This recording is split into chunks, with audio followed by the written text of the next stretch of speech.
So, ayun na nga mga ka-old school. Sagutin lang natin, eto. Anak ng patawa sa manok.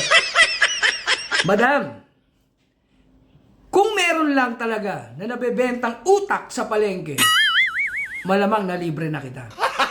Gago! Patay gutom. Anak ng patuka sa manok. Diyos ko, kung ikaw ay merong sariling patinong pag-iisip, sinong tanga na taga Maynila ang pupunta sa Bataan para lang makikain? Una sa lahat, kayo bang magnanay ang nag-ready ng pagkain? Hindi. Pangalawa, yung babalik-balik daw ako doon sa caterer. Sorry, alam natin, na-invento mo lang yan. Dahil hindi nga ako kumain nung time na nandun sa event. Alam yan ng kahit na sinong senatoriable na sinamahan ko. Ang tanong lang naman sa'yo, madam, may solicitation bang nangyari o wala? Ang bangis! Yay! May pang-Shopee na ako! Joke! Para to sa hearing ni PRRD. Nanghingi ba si PRRD? Authorized din ba kayo na mga tunay daw na nagmamahal sa bayan na manghingi para kay PRRD? Meron ko pang ito. Grabe. Ang sabi dyan, hindi tumatanggap ang OBP. Ang tanong lang po, saan nyo po dinala ang inyong nasulisit? Katulad nga ng inyong poon na ang babaeng tutube na wala namang silbi dahil nandun sa ibang bansa at siya ay citizen at walang pamilya dito sa Pilipinas, ang tapang daw, ulol! Meron bang matapang na hindi naman sakop ng batas ng Pilipinas? Walang pamilya na nandito sa Pilipinas, kaya akala nyo matapang? Hanep! Pag yung sa amin, kailangan naming i-liquidate. Pinakita na namin sa inyo to. At hindi rin namin sinasabi na ito ay gusto ni PRRD. Ito ay buong pusong itinulong ng Salamat PRRD book para yung legacy ng pinakamagaling na Pangulo ng Pilipinas ay hindi mawala sa history. Tapos kayong mga ulol, ang gusto nyo, mag-liquidate kami.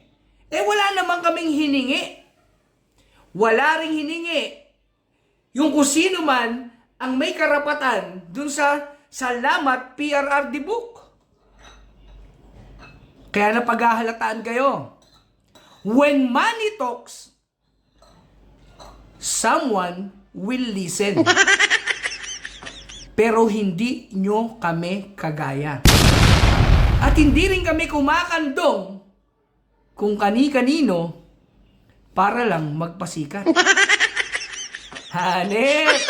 Gusto nyo mag-liquidate yung PRRD books, samantalang yung puon nyong tutube na parang bulkang mayon, yung kilay, at nanloloko ng OFW,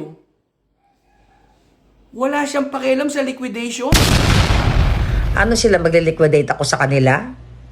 Yung mga nagbigay sa akin, nag-liquidate ako sa kanila.